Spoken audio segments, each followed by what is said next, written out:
Hello guys. তো আজকে আমরা শীত পার্বণের সব থেকে স্পেশাল ডিশ পাটিসাপটা বানাবো। এর জন্য আমরা 3 হাতা আটা নিয়েছি, একটু নলেন গুড় নিয়েছি, আর 250 ml দুধ নিয়েছি। এটাকে ভালো করে মাখিয়ে নেব। এর মধ্যে কোনো চিনি দেওয়ার দরকার পড়বে না। আর কনসিস্টেন্সিটা এরকম রাখবো, না বেশি ঘন না বেশি লিকুইড। এরপর তাওয়াটাকে ভালো করে গরম করে একটু তেল লাগিয়ে নেব। তারপরে এই গুলুনিটাকে ভালো করে দিয়ে দেবো। বুলিনটাকে ভালো করে দেওয়ার পরে এটাকে আমরা এরকমই 5 মিনিট রেখে দেবো।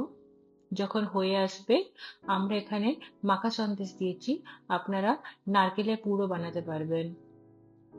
পুরটা দেওয়ার পর এটাকে পাল্টে দেবো আর রোল করে দেবো। এরকম করে চলো আরো একখানা বানাই।